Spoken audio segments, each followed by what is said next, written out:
இங்கே பாருப்பா, நீ ரொம்பவே லக்கி. உங்கள் அப்பா வண்டியை நீ ஆக்சிடென்ட் பண்ணியும் உங்கள் அப்பா எதுவுமே சொல்லலை. அதான் உங்கள் அப்பா இல்லைன்னு வச்சுக்கோயேன். போன வாரம் டிரைவரால் அண்ணன் வண்டியில் ஒரு சின்ன ஸ்க்ராட்ச் ஆயிடுச்சு. உங்கள் அப்பா அந்த டிரைவர் என்ன பண்ணாரு தெரியுமா? என்னப்பா பண்ணீங்க? உங்கள் அப்பா ஒரு பிஸ்னஸ் மேன், எல்லாத்தையும் சரி பண்ணிட்டேன். வேற என்ன பண்ணுவேன்? அப்படின்னா? அதாவது அண்ணனோட வண்டியில் அவன் மார்க்கை போட்டுட்டான். அதனால அண்ணன் அவன் கன்னத்தில் மார்க்கை போட்டாரு. பா, என்ன அடி தெரியுமா? இல்லைண்ணே. ஆனால் இங்கே பாருப்பா, ஃப்யூச்சரில் ரொம்ப கவனமாக இருக்கணும். அது என்னன்னா, அண்ணன் அவர் பொருட்கள் விஷயத்தில் ரொம்ப எமோஷ்னல்.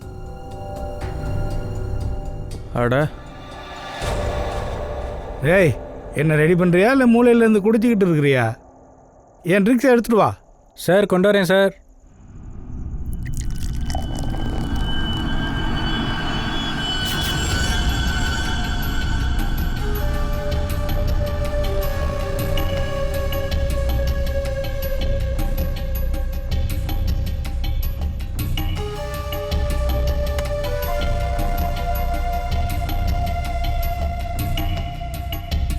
ஏய், ஏன் டென்ஷன் ஆகுற? பார்த்து பொறுமையா வை.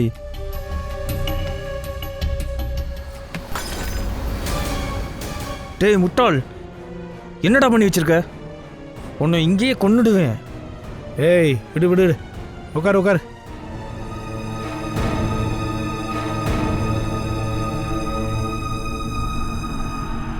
தப்பு பண்ணிட்ட, பரவாயில்ல விடு. கிளாஸ் தானே சார். தப்பு பண்ணிட்டேன் சார். கை தவறி திரும்ப அதை பற்றி பேசுகிற? கிளாஸ் ஒன்றும் உன்னை விட எக்ஸ்பென்சிவ் இல்லையே. இங்கே வா வா வா. அட எடு, காலில் குத்திர போகுது. எடு எடு.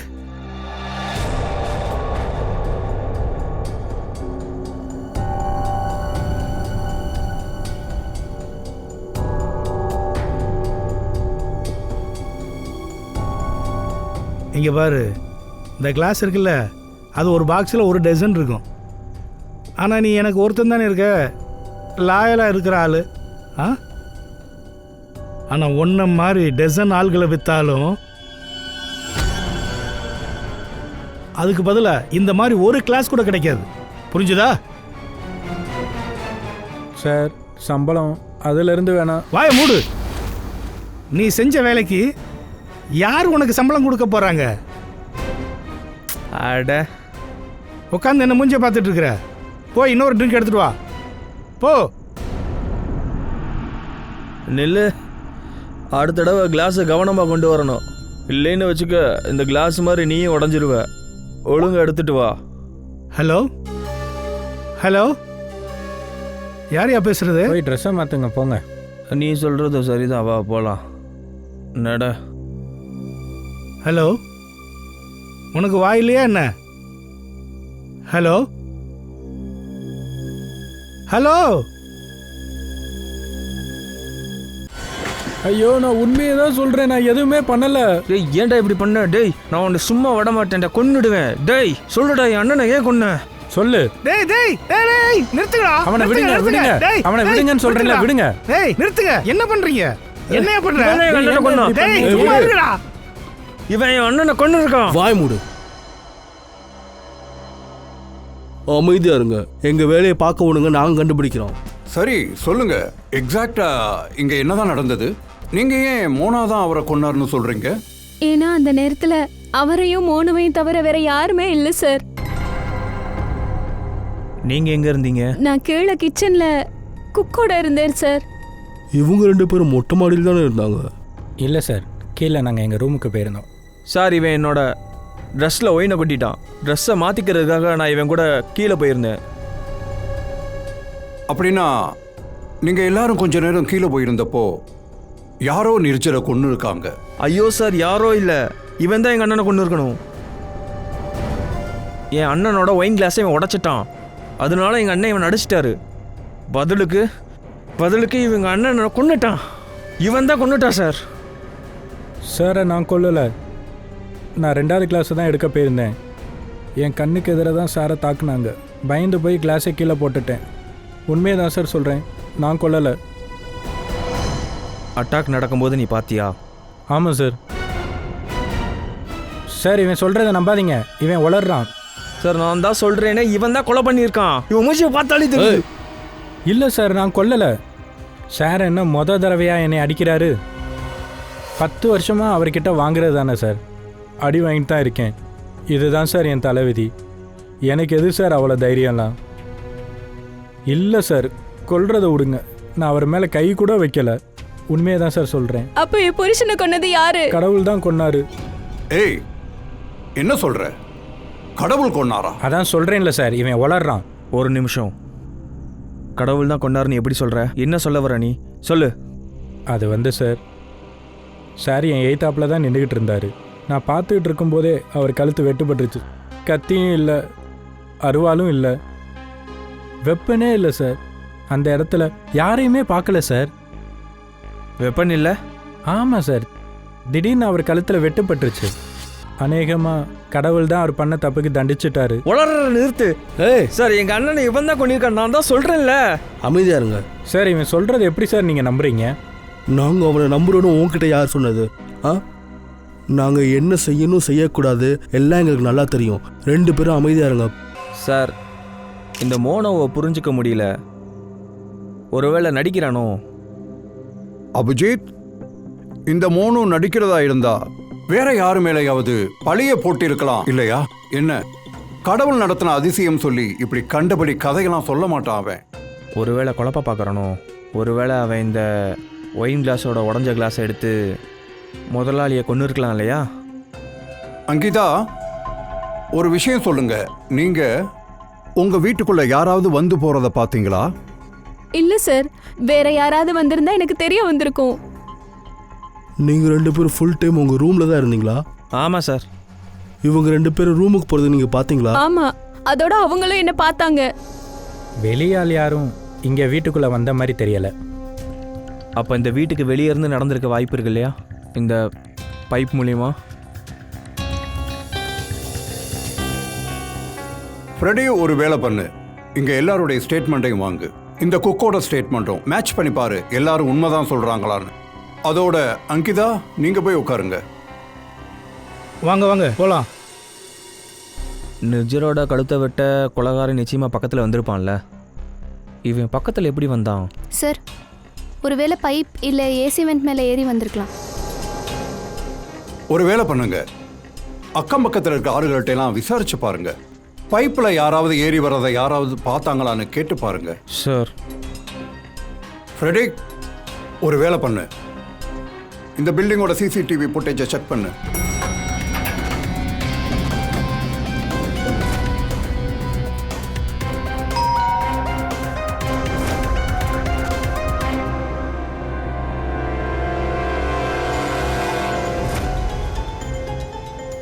இதில் ஒன்றுமே தெரிய மாட்டேங்குது. கொலகாரன் எப்படி மேலே போயிருப்பான்? இந்த பில்டிங்கில் மொத்தம் 20 ஃப்ளோர் இருக்குது. ஒருவேளை கொலகாரன் 10 ஃப்ளோருக்கு மேலே ஏதோ பைப்பை பிடிச்சி தான் மேலே ஏறி இருக்கணும். வாய்ப்பு இருக்குது, அதனால தான் கேமராவில் ரெக்கார்ட் ஆகாமல் இருக்குது. நீங்கள் யார்? நான் இன்ஸ்பெக்டர் டயா, சிஐடியிலேருந்து. உங்கள் பக்கத்து பில்டிங்கில் மொட்டை மாடியில் ஒரு ஆளை கொண்டுட்டாங்க. நீங்கள் அல்லது உங்கள் வீட்டாளுங்க எதுவும் பார்த்தீங்களான்னு விசாரிச்சுட்டு போக தான் வந்தேன். இல்லை சார், நான் எதுவும் பார்க்கல. ஆனால் என் பையன் பன்னி அங்கே ஏதோ பார்த்தேன்னு சொன்னான். என்ன பார்த்தாங்களா? நீங்கள் உள்ளே வாங்க சார் ப்ளீஸ். பையன் எங்கே இருக்கான்? என்னாச்சு? யாரு? இவர் சிஐடியிலேருந்து வந்திருக்காரு. பக்கத்து பில்டிங்கில் யாரையோ கொலை பண்ணிட்டாங்கன்னு சொல்கிறாரு. என்ன? உங்கள் பையன் என்ன பார்த்தான்? சார் என் பையன் சொன்னதெல்லாம் கேட்கவே விசித்திரமா இருந்துச்சு சார். என்னன்னு சொல்லுங்க. நான் சொன்னப்ப அவனை பிடிச்சி திட்டி வேற விட்டுட்டேன். அவன் ஏதோ கற்பனை பண்ணி கதை சொல்றான்னு நினைச்சேன். அவன் என்ன சொன்னான்? சார், எங்கள் பன்னி இந்த மாதிரி தான் ஏதாவது கதை சொல்லிக்கிட்டே இருப்பான். ஓவராக டிவி பார்க்குறதுனால இப்படி நடக்குதுன்னு நினைக்கிறேன். நானும் அந்த மாதிரி ஒரு கட்டுக்கதைன்னு நினச்சேன் சார். நான் உண்மையை தான் சொல்கிறேன் சார். இது எல்லாத்தையும் நான் டெலிஸ்கோப்பில் தான் பார்த்தேன். அந்த ஆள் இறந்துட்டார்ல சார். ஆமாப்பா. அவரை கொன்னது யாரு நீ பார்த்தியா? இல்லை அந்த பில்டிங் மேலே யாராவது ஏறதை பார்த்தியா? யாரும் இல்லை சார். யாரும் இல்லையா? அப்போ நீ அங்கே யாரை பார்த்த? கொலை செஞ்சவங்க, அவங்கள தான் நான் பார்த்தேன். யாருப்பா அதை செஞ்சது? ஒரு ரொம்ப பெரிய பேட் சார். பேட்னா அதாவது வவ்வாலா? இது அத்தனையும் நான் என் டெலஸ்கோப்பில் பார்த்தேன் சார். தினமும் ராத்திரி டெலஸ்கோப்பில் ஸ்டார்ஸை பார்ப்பேன். வாங்க சார், நான் உங்களுக்கும் காட்டுறேன். சரி வாப்பா. நான் எல்லாத்தையும் இங்கே இருந்து தான் சார் பார்த்தேன். இங்கே இருந்தா? ஆமாம்.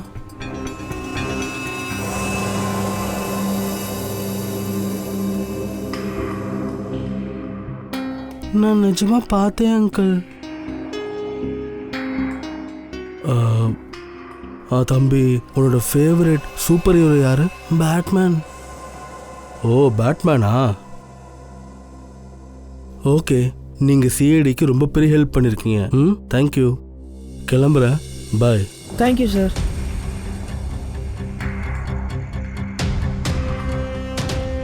மொத்த பில்டிங்லையும் விசாரிச்சிட்டேன் சார். Dead end.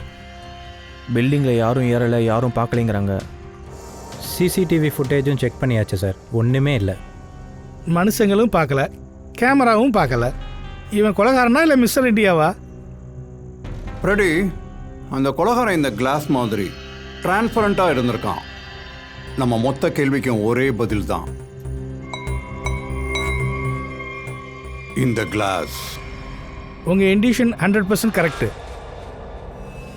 அப்போ சார், மோனு உடஞ்சு போன கிளாஸால் இவன் கழுத்தை வெட்டி கொலை பண்ணியிருக்கான். பார்த்தா அப்படிதான் தெரியுது, ஆனால் ஏன் தான் தெரியல.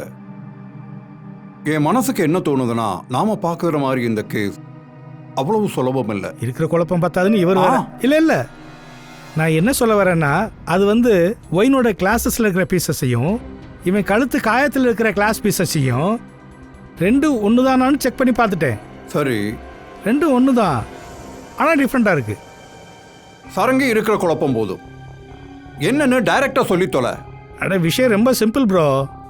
ஒயின் கிளாஸ் பீசஸை வச்சு இவன் கழுத்தை வெட்டலை. வேற எதை வச்சு? சரி, பார்க்கணுமா? வாங்க. இதுதான் ஒயின் கிளாஸ் பீஸ். அதோட இதை பாருங்க. அவர் கழுத்தில் இருக்கிற காயத்தில் இருந்த கிளாஸ் பீசஸ் இது. ரெண்டோட கம்போசிஷனும் வேற வேற. புரிஞ்சுதா? ஒயின் கிளாஸ் ரொம்பவே காஸ்ட்லி, கிறிஸ்டலால் செய்யப்பட்டது. ஆனால் இவர் கழுத்தில் இருக்கிற காயத்தில் பட்ட கிளாஸ் பீசஸ் ரொம்பவே ஆர்டினரி, ரொம்பவே சீப்பான சாதாரண விலையில் பயன்படுத்தக்கூடிய கிளாஸ் பீசஸ் இது. ஒயின் கிளாஸோட கிளாஸ் பீசஸ் எல்லாம் அந்த கொலை நடக்கலைன்னா மோனு அதை பண்ணலை. ஆனால் நமக்கு அங்கே வேற எந்த கிளாஸ் பீசஸும் கிடைக்கலையே. ஏன்பா சரங்கி, ஒயின் கிளாஸோட கிளாஸால கொலை நடக்கலைன்னா எந்த கிளாஸால வெட்டப்பட்டிருக்கு? இன்னொரு விஷயம் இருக்கு. எந்த கிளாஸ் பீசஸ் அவருடைய கழுத்து காயத்திலிருந்து கிடைச்சதோ அந்த கிளாஸ் பீசஸ்ல பிளாக் கலர் டையும் அப்புறம் கம்மும் இருந்தது. சரியா? பிளாக் கலர் டையா? கம்மா? கொலை பண்ணவன் அந்த இடத்துல இல்லை. எந்த கிளாஸ் பீஸ் வச்சு கொலை பண்ணாங்களோ அதுவும் அந்த இடத்துல இல்லை. போகிற போக்கில் தலை சுற்றி நானும் இங்கே இல்லாமல் போயிடும் போல இருக்கு. பிளாக் கலர் டை அப்புறம் கம்மு, அப்படி என்ன கிளாஸ் இருக்கும்? யார் வெட்டியிருப்பாங்க? அதை வச்சு வெட்டுறாங்கன்னா எதுக்காக? அபிஜித், கட் பண்ணுறதை பற்றி தானே சொன்னேன். பட்டத்தில் மாஞ்சா போட்டு கூட வெட்ட முடியும்ல. என்ன சொல்ல வர்ற? சரங்கி, நீ சின்ன வயசில் பட்டம் விட்டுருப்ப இல்லையா? இல்லை இல்லை, நான் ரொம்ப படிப்பாளி. அட போயா, நாங்கள் எல்லாரும் பட்டம் விட்டுருக்கோம். மற்றவங்க பட்டத்தை வெட்டவும் செஞ்சுருக்கோம். நூலில் மாஞ்சா வச்சு டீல் விட்டுருக்கோம். அதில் கிளாஸ் பீசஸ் கோந்தெல்லாம் போட்டிருப்போம், நூலில் மாஞ்சா தடவி பட்டம் விடுறதுக்கு. பட்டத்தோட மாஞ்சாவோட கண்ணாடி அது எப்படி அவர் கழுத்துக்கு வந்தது? சார், அந்த பையன் பன்னி டெலிஸ்கோப்பில் ரொம்ப பெரிய பேட்டை பார்த்து தான் சொன்னான். ஒரு ஆளை கொன்னுதுன்னு சொன்னான். பேட்டா? வவ்வாலா? சார், பேட் மாதிரி வேற ஏதாவது என்னவா இருக்கும்? வேற என்ன, கருப்பு கலர் பட்டமா இருக்கும். ஆமாம், பட்டம் தான். கேள்விப்பட்டிருக்கோம்ல, பட்டத்தோட மாஞ்சா கையை வெட்டும்னு. கையே வெட்டும்போது கழுத்தை விட்டாதா? அப்படின்னா யாரோ பட்டை வெட்டி இவன் கழுத்தை வெட்டியிருக்காங்க. தயா, மாஞ்சா வச்சு ஏன் பண்ணாங்க? அட, எதிர்த்தாப்புல இருக்க பில்டிங்ல இருந்து துப்பாக்கியால சுட்டாலே இவன் செத்துருவானே. மாஞ்சா வச்சு ஏன் பண்ணாங்க? மாஞ்சா வச்சு ஏன் கொலை பண்ணாங்க? இந்த பட்டத்தை விட்டவன் யாரு? இந்த கொலையை செஞ்சவன் யாரு? அபிஜித், கொலை நடக்கிறப்போ நிர்ஜர் இந்த இடத்துல இருந்திருக்கான் இல்லையா? ஏறக்குறைய இந்த ஹைட்டு தான் இருந்திருப்பான். ஏய் பங்கஜ், இங்க வா. அப்புறம் சார் அவன் கழுத்துல 2 மார்க் விழுந்தது. இதோ இப்படி. ஒருவேளை கொலகாரன் பட்டம் தான் விட்டான் அப்படின்னா இந்த இடத்துல இருந்து தான் எங்கேயாவது இருக்கணும் இல்லையா? சார் இந்த மாஞ்சா ஒரே லெவலில் இருக்காது, காற்றுல அலைஞ்சிக்கிட்டே இருக்கும். அதனால தான் கொலகாரன் எங்க இருந்தான்னு என்னால முடிவுக்கு வர முடியல. எந்த பக்கம் இருந்திருப்பான்? காற்றை பற்றி ஒன்றும் சொல்ல முடியாதே சார். ஒரு நாள் இந்த பக்கம் அடிக்கும், ஒரு நாள் இந்த பக்கத்துலேருந்து அடிக்கும். ஆமாம் சொல்லுவாங்கள்ல சார், மனசையும் காற்றையும் முடிவே பண்ண முடியாது, எந்த பக்கம் வேணாலும் போகும்னு. காற்று எந்த பக்கம் அடிக்குதோ பட்டம் அந்த பக்கம் தான் போகும். எந்த பக்கம் காற்று அடிக்குதோ அந்த பக்கம் தானே பட்டம் விடுவாங்க. நேத்து ராத்திரி காத்து எந்த பக்கம் அடிச்சது? இந்தா இப்ப தெரிஞ்சுக்கலாம். ஹலோ ஹலோ, வெதர்மேனா? ஆமாம். சிஐடியிலேருந்து ஏசிபி பிரதியுமன் பேசுகிறேன். எஸ் சார், சொல்லுங்கள். எனக்கு ஒரு இன்ஃபர்மேஷன் வேணும். நேற்று ராத்திரி 1 மணிக்கு காற்று எந்த திசையில் அடிச்சது? அது எந்த டைரக்ஷனில்? நேற்று ராத்திரி 1 மணிக்கு காற்று சவுத் ஈஸ்ட் பக்கமாக அடிச்சது sir. Okay, thank you. South east பக்கம் காற்று அடிச்சதான். காற்று சவுத் பக்கம் இருந்து வந்ததுன்னா கொலைகாரனும் சவுத்தில் தானே இருக்கணும். இந்த பக்கம் இப்போவும் காற்று சவுத்தில் இருந்து தானே வருது. சவுத் அப்படின்னா இதான் பில்டிங், இந்த 3 பில்டிங். இந்த நிர்ஜரோட கழுத்தில் இருக்கிற மாஞ்சா மார்க் இருக்குது இல்ல, அந்த காயம் ரொம்ப வெர்டிக்கலா இருக்கு. இதோ இந்த மாதிரி. இதுக்கு ஒரே ஒரு அர்த்தம் தான் இருக்க வாய்ப்பு இருக்கு. அதாவது மாஞ்சா கீழே இருந்து மேல் பக்கம் வந்திருக்கு. சார் அப்படின்னா பட்டம் எந்த பில்டிங்லேருந்து விட்டாங்களோ அது இந்த பில்டிங்கோட ஹைட் கம்மியாக இருக்குது. ஆமாப்பா, எக்ஸாக்ட்லி. சின்ன பில்டிங்னா இதான் சார், அது 1 2 3. சவுத் ஈஸ்ட்னா சார் அந்த பில்டிங் மன்விகார். கொலகாரன் அந்த பில்டிங்ல தான் இருக்கணும், மன்விகார்ல. ஆனால் சார் கன்ஃபார்ம் எப்படி பண்ணுறது? பட்டம் விட்டு பண்ணலாம். பட்டம் விட்டா? ஆமா அபிஜித். சரி, ஒரு விஷயம் சொல்லுங்க, உங்கள யாருக்கெல்லாம் பட்டு விட தெரியும் சொல்லுங்க. சார் நான் நல்லா விடுவேன் சார். நானும் பட்ட விடுவேன் சார். அப்படியா? ஆனா இந்த தடவை இல்லை. இந்த தடவை நான் தான் பட்ட விடுவேன். ஒவ்வொரு தடவையும் நீங்க தானப்பா ஃபன்னை என்ஜாய் பண்றீங்க. அப்போ சார் நீங்கள் பட்டை விட்டு பங்கஜை கொலை செய்ய முயற்சி பண்ண போகிறீங்களா? சார் என்ன சார் சொல்கிறீங்க? ஏன் டென்ஷன் ஆகுற? நீ ஒரு சிஐடி ஆஃபீஸர், சாகிறதுக்கு பயப்படுற? நம்ம நாட்டுக்காக நம்ம மக்களுக்காக சாக தயாரா இருக்கிறவன் தான் சிஐடி ஆஃபீஸரா இருக்க முடியும். சார் அதுக்கு பட்டை விடும்போதே கழுத்து அறுபட்டா என்னப்பா? என்ன சொல்கிறேன் பாருங்கள் சார். அட இருப்பா, இடத்துல நில்லு சார் பரவாயில்லப்பா. சார் வேண்டாம். சரி வாங்க வாங்க.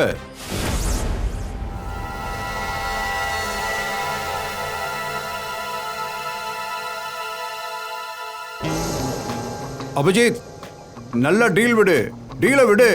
அப்படித்தான்.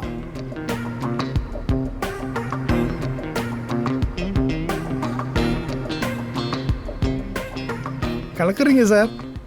அபிஜித், ஒழுங்கா டீலை கொடு. Yes sir.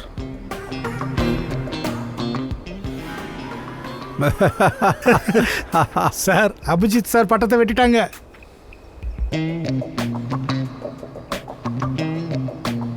போச்சுடா சார். Super sir, super. இப்போ இந்த பட்டத்தை அந்த பில்டிங் பக்கம் கொண்டு போய் பாருங்களேன். அங்கே கொண்டு போங்க, நம்ம சந்தேகத்தை உறுதிப்படுத்திக்கலாம். ம்.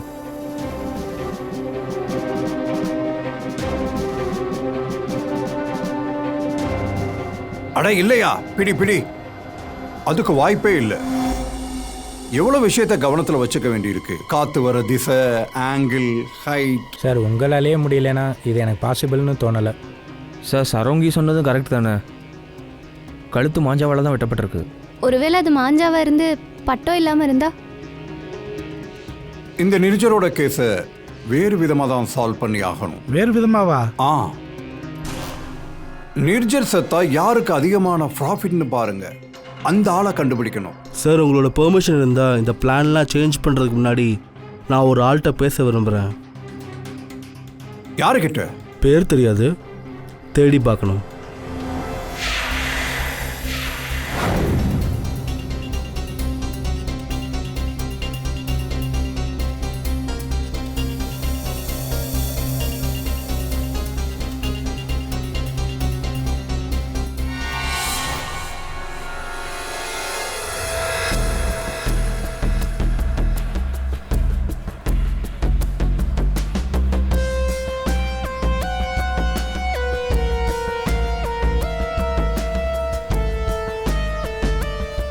அல்தாஃப் பாய், பட்டவர் வயசெல்லாம் உங்களுக்கு தாண்டிருச்சுன்னு நினைக்கிறேன். ஏன் பட்டம் விடுறதுக்கு முன்னால் பேர் கோத்திரம்லாம் சொல்லணுமா? தெரிஞ்சுக்க விரும்புனா நான் சொல்கிறேன். நான் இன்ஸ்பெக்டர் தயா, சிஐடியிலேருந்து ஒரு கேஸ் விஷயமா உங்ககிட்ட விசாரிக்க வந்திருக்கேன். சொல்லுங்க. சரி அல்தாஃப் பாய், சொல்லுங்கள். இந்த மாதிரி மாஞ்சாவை பயன்படுத்தி யாரை உயிரியாவது பறிக்க முடியுமா? அதாவது கழுத்தை வெட்ட முடியுமா? சார் என்ன சொல்கிறீங்க? இதுதான் எனக்கு சோறு போடுது. என் குடும்பத்தை விளக்கத்தான் இதெல்லாம் பண்ணுறேன். யாரையும் கொலை பண்ணல. அல்தாஃப் பாய், கவலைப்படாதீங்க. இது வெறும் விசாரணை தான்.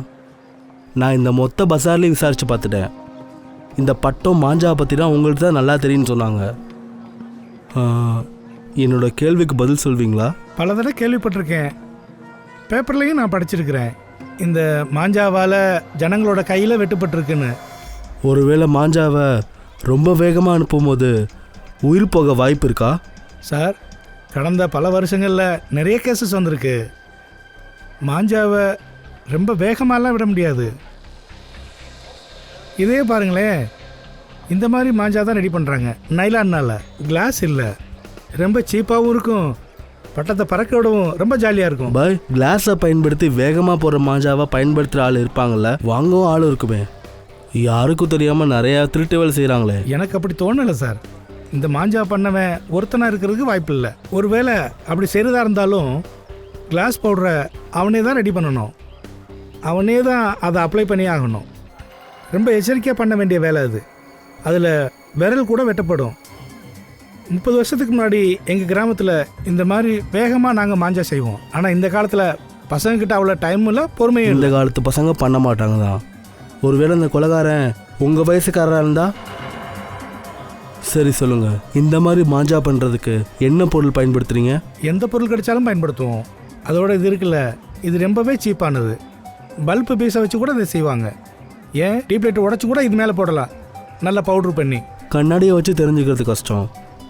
சரி அல்தாஃப் பாய், ஒருவேளை நீங்கள் இதை பண்ணுறதா இருந்தால் எதை வச்சு பண்ணுவீங்க? உலகத்தையே சிலர் கையில் மட்டும்தான் இந்த வேலைப்பாடு செய்கிற திறமை இருக்குது. எனக்கு தெரியும் அல்தாஃப் பாய், அதான் உங்களை தேடி வந்திருக்கோம். ரொம்ப கஷ்டம் தம்பி இதெல்லாம்.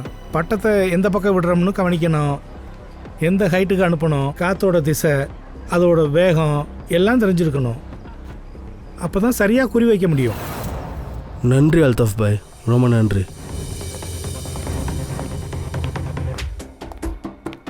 சார், என்ன? நிர்ஜர் மர்டர் கேஸில் இருக்க சஸ்பெக்ட் லிஸ்ட் இவங்க தான். இவனுக்கு இத்தனை எதிரிகள் இருக்காங்களா? சார், மனசாட்சியே இல்லாத சுயநலவாதி சார் அவன். பல பேருக்கு துரோகம் பண்ணியிருக்கான். இதில் யார் வேணாலும் பழி வாங்கியிருக்கலாம். பாசிபிள். சார், நிர்ஜருக்கு மேலே போட்டிருக்க கேசஸ் இதெல்லாம். இதில் அதிக கம்ப்ளைண்ட்ஸ் கொடுத்தது அவனுடைய எக்ஸ் எம்ப்ளாயீஸ் தான். அவங்க என்ன சொல்லியிருக்காங்கன்னா, நிர்ஜர் அவங்களுக்கு சேலரி கொடுக்கலன்னு. நம்பவே முடியல. இவ்வளோ பெரிய பிஸ்னஸ்மேன் தன்னுடைய ஒர்க்கர்ஸ்க்கெலாம் சேலரி கொடுக்கலையா? ஏன் பிஸ்னஸ் லாஸில் போகுதா என்ன? அட இல்லை சார், அவன் தம்பி என்ன சொன்னான்னா, 300 எம்ப்ளாயீஸுக்கு சேலரி கொடுக்காததுனால கோர்ட்டில் தான் திவால் ஆயிட்டதாக ரிஜிஸ்டர் பண்ணியிருக்கானா. கலக்குறான் போ. சரியான ஃப்ராடாக இருக்கான். எல்லாரையும் மிஸ்ட்ரீட் பண்ணியிருக்கான். அதோட தன்னைத்தானே திவால்னு சொல்லியிருக்கான். எம்ப்ளாயிஸோட பணத்து மேலே பண்ணி மாதிரி உட்காந்துருக்கான். ஜாலியாக இருந்திருக்கான். உலகத்தை பொறுத்த வரைக்கும் திவாலான பிஸ்னஸ்மேன். இவ்வளோ பெரிய ஃப்ராடு ஜெயிலில் இருந்திருக்கணும். அதானே, இவன் ஜெயிலில் இருந்திருக்கணும். ஏதோ ஒரு தப்பு நடந்திருக்கா அபிஜித், ஏதோ ஒரு தப்பு. இவ்வளோ ஃப்ராடு பண்ணதுக்கப்புறம் இந்த ஆள் வெளியே இருந்திருக்கான். ஜெயிலுக்கு ஏன் போகலை? பங்கஜ், இவனோட போலீஸ் ரெக்கார்டை செக் பண்ணு.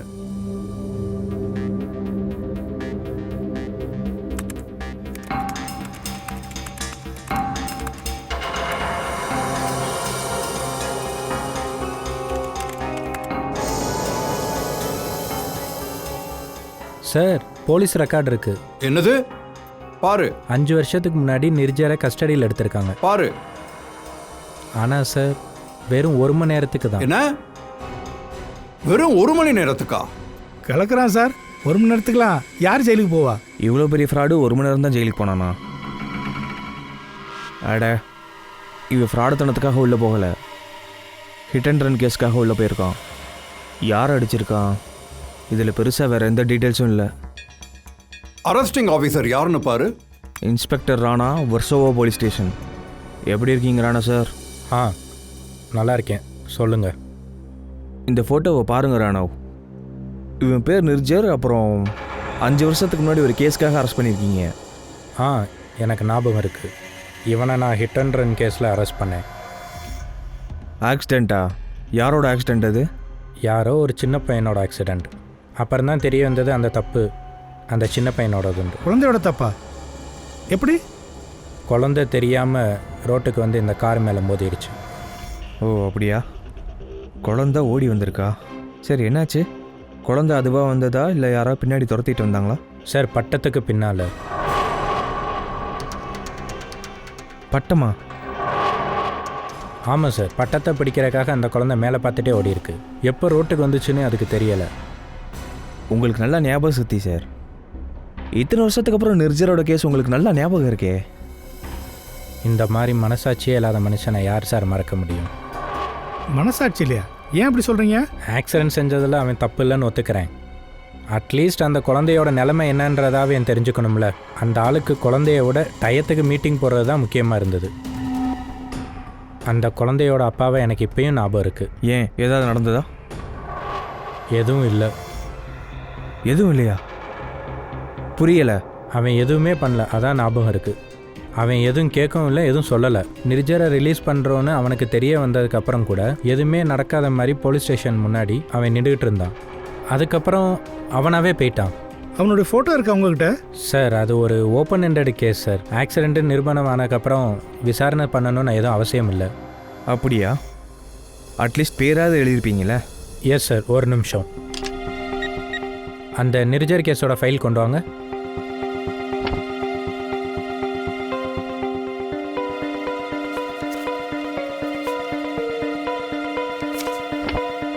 சார், இங்கே பாருங்கள், குழந்தையோட அப்பா பேர், ஃபோன் நம்பர், அட்ரஸ் எல்லாம் இருக்குது.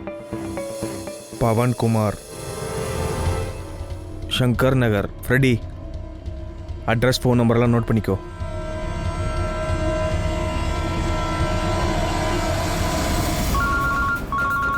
Sir, hello. சொல்லு அபிஜித். நிர்ஜரோட ஹிட் அண்ட் ரன் கேஸில் ஒரு லீட் கிடச்சிருக்கு. சொல்லு. ஒரு குழந்தை இறந்துருக்கு. அந்த குழந்தையோட அப்பா பேர், அட்ரஸ் எல்லாம் கிடச்சிருக்கு. ஓகே அபிஜித், அவங்க அம்மா அப்பா போய் மீட் பண்ணு. போ, விசாரிச்சுட்டு வா. Yes sir. Okay sir. Freddy sir, நீ ராணா கூட பேசி அந்த பவன்குமாரோட ஸ்கெட்சை ரெடி பண்ணு.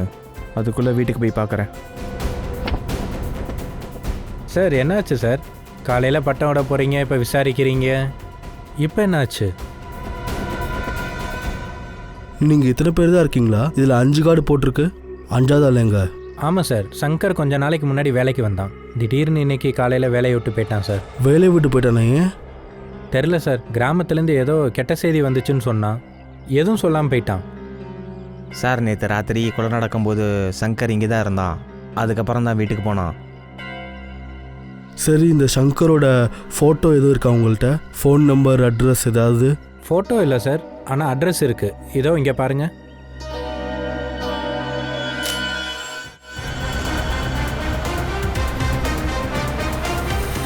அட்ரஸ் கிடச்சிருச்சு சார். எனக்கு என்னமோ இந்த அட்ரஸ் ஃபேக்காக இருக்குமோன்னு தோணுது. சங்கர் தான் கொலை பண்ணியிருக்கா சார். அதான் தலைமறைவு ஆகிட்டான். ஆனால் அவன் எதுக்காக கொலை பண்ணியிருப்பாங்கிற மோட்டிவ் தான் எனக்கு புரியல சார். சார், பவன்குமாரோட வீடு பூட்டப்பட்டிருக்கு. அவங்க என்ன சொல்கிறாங்கன்னா, குழந்தை இறந்து 2-3 வருஷத்துக்கு அப்புறமா குழந்தையோட அம்மா அதை நினச்சே சூசைட் பண்ணிக்கிட்டாங்களாம். சரி, அப்புறம் அந்த பவன் என்ன பண்ணுறான்? அவன் 3 வருஷத்துக்கு முன்னாடி வீட்டை விட்டே போயிட்டானா. அதுக்கப்புறம் திரும்பி வரவே இல்லையா. எனக்கு அவன் மேலே தான் சந்தேகமாக இருக்குது சார். ஒரு நிமிஷம் அபிஜித், இந்த பவன் 3 வருஷத்துக்கு முன்னாடி வீட்டை விட்டு போயிருக்கான். திடீர்னு நம்ம திரும்ப வந்திருக்கான். திடீர்னு பழிவாங்க வந்திருக்கான். இந்த 3 வருஷம் அவன் என்ன பண்ணிட்டு இருந்தான்? சார், ஒரு நிமிஷம் சார், ஒரு நிமிஷம். அபிஜித், இந்த பவன் வீட்டை விட்டு எத்தனை வருஷமாக காணோன்னு சொன்னேன்? 3 வருஷத்துக்கு முன்னால். ஏன் 3 வருஷமா? சரி, இந்த பவன்குமாரோட ஸ்கெட்சை வரையதா இருந்தாங்களே, ரெடி ஆயிடுச்சா? விசாரிக்கிறேன்.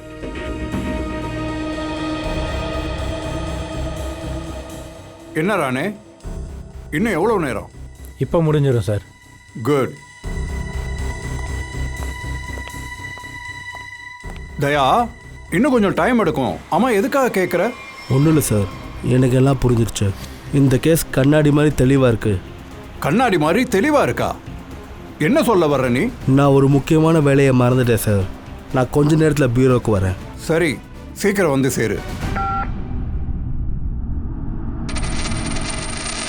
ஆமாப்பா, இன்னைக்கு தூக்கமே வரல. ஹே கைலாஷ், ரொம்ப நன்றி. ஒன்னால தான் நாங்கள் ஒரு குற்றவாளியை பிடிச்சிருக்கோம். அட ஆமாம், இந்த ஷங்கர் அவன் தப்பான அட்ரஸ் எழுதி வச்சிருக்கான். அவனே எழுதுனானா? இல்லை சார், சங்கருக்கு படிக்க தெரியாது. அப்படியா? அப்போ ரிஜிஸ்டரில் அட்ரஸ் எழுதுனது யாரு? அது சார் நான் தான். இங்கே எந்த செக்யூரிட்டி கார்டு புதுசாக வந்தாலும் அவங்க பேர், அட்ரஸ், நம்பர்லாம் நீ தான் எழுதுவியா? ஆமாம் சார். அட ஆமாம்ல, நான் மறந்துட்டேன். எல்லா ரெக்கார்ட்ஸையும் நீ தானே மெயின்டைன் பண்ணுற. எந்த செக்யூரிட்டி கார்டு எப்போ வேலைக்கு வருவாங்க, எப்போ வேலையை விட்டு போவாங்க, எல்லா ரெக்கார்ட்ஸும் உன்கிட்ட தானே இருக்கும். அது சரி கைலாஷ், இந்த பில்டிங்கில் நீ எத்தனை வருஷமாக வேலை செய்கிற? ஆ சார் 3 வருஷமா. 3 வருஷமா? 3 வருஷமாக அந்த கொலைகாரனே காணோம்.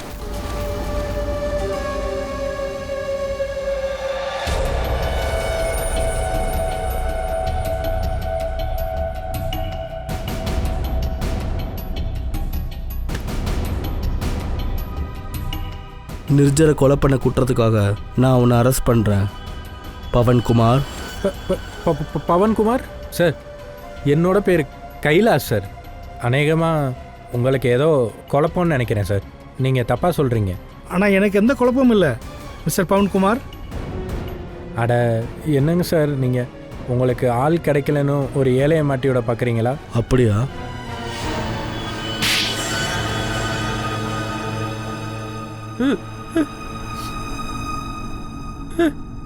ஆமாம் சார், நான் தான் நிர்ஜரை கொன்னேன். அவன் என் குழந்தைய கொண்டுட்டான் சார். என் சஞ்சீத்தை வண்டி ஏற்றி கொண்டுட்டான் சார். என் மனைவியால் என் பிள்ளை போனதை ஏற்றுக்கவே முடியல சார். அவள் தற்கொலை பண்ணிக்கிட்டா சார். நிர்ஜர் என் பிள்ளையை மட்டும் கொல்லலை சார், 2 கொலை பண்ணியிருக்கான் சார். அவன் உயிரோடு இருக்கிறதுக்கு எந்த அருகதையும் இல்லை சார். இந்த மாதிரி மனசாட்சியே இல்லாத கீழ்த்தரமான ஆளு சாகிறதா சார் நல்லது. பவன், நிர்ஜர் நல்லவன் இல்லைன்னு எங்களுக்கும் தெரியும். அவன் உன் பிள்ளைய வேணும்னு கொல்லலையே. இதுல தப்பு உன்னோட பிள்ளையோடது தான். அவனே பட்டத்துக்கு பின்னாடி ஓடி நிர்ஜர் வண்டியில வந்து விழுந்துட்டான். தப்பு என்னது தான். நான் தான் அவனுக்கு பட்டம் பண்ணவும் பட்டம் விடவும் கற்றுக் கொடுத்தேன் எல்லாத்தையும். அவனுக்கு பட்டம் விடுறதுனா ரொம்ப பிடிக்கும் சார். பட்டத்துக்கு பின்னாலே போவான். ஒருவேளை அன்னைக்கு நான் அவனை தடுத்து இருந்திருக்கலாம். உன் வழி எங்களுக்கு புரியுது. நீ ஒரு விஷயத்தை புரிஞ்சுக்கணும், அது ஒரு ஆக்சிடெண்ட். ஆக்சிடென்ட் தான், ஆனால் அந்த ஆக்சிடென்ட்க்கு அப்புறமா என் பிள்ளையை அவன் காப்பாற்றிருக்கலாம்ல. என்ன சொல்ற? போலீஸ் அவனை ரிலீஸ் பண்ணப்ப அட்லீஸ்ட் அந்த பையனை ஹாஸ்பிட்டலுக்காவது கூட்டிட்டு போயிருக்கலாம்ல. அந்த பையனோட நிலைமை பார்த்தீங்களா? ரத்தம் ரொம்ப வலிஞ்சுது. என் வண்டி சீட்டு வீணாக போச்சுன்னா அதுக்கு யார் செலவு பண்ணுறது? நான் அப்போவே முடிவு பண்ணேன் சார். எந்த பட்டத்தால் என் பையன் உயிர் போச்சோ, நிர்ஜரும் அதே பட்டத்தால் தான் சாகணும்னு முடிவு பண்ணேன். பட்டத்தால் தான் நடக்கணும். அதனால தான் மன்விகார் பில்டிங்கில் நீ வேலை செய்ய ஆரம்பித்த. சுலபமாக அவனை பழி வாங்கலாம்னு. மன்விகாரில் என்னெல்லாம் திருட்டு நடந்துச்சோ அத்தனையும் நான் தான் செஞ்சேன். அப்போ தான் மொட்டை மாடிக்கு போகிற அனுமதி யாருக்கும் கிடைக்காதுன்னு. அதுக்கப்புறம் தினமும் பட்டம் விட்டு ப்ராக்டிஸ் பண்ண ஆரம்பித்தேன். நிர்ஜரை கண்காணிக்க ஆரம்பித்தேன். அவன் எப்போ போகிறான், எவ்வளோ நேரம் இருக்கான், எல்லாம் எனக்கு தெரியும். எந்த கார்னருக்கு போனால் அவன் ஃபோனுக்கு நெட்வொர்க் கிடைக்கும்னு. அவன் எப்பவும் பேச அங்கே தான் சார் வருவான். நான் முடிவு பண்ணிட்டேன் அவனை அங்கே தான் கொல்லணுன்ட்டு. அப்புறம் அவனை கொல்றதுக்காக மாஞ்சா செய்ய ஆரம்பித்தேன். கருப்பு பட்டத்தை ரெடி பண்ணேன். நான் ரெடியாக இருந்தேன். காத்தடிக்கிற திசை வேகத்துக்காக தான் நான் காத்துக்கிட்டு இருந்தேன். ஒரு நாள் கடவுள் என் ஆசையை நிறைவேற்றி வச்சார். எல்லாம் கரெக்டாக வந்தது. நான் நிர்ஜரோட மொபைலுக்கு கால் பண்ணேன், பட்டத்தை விட்டேன், அவன் கழுத்தை அறுத்துட்டேன்.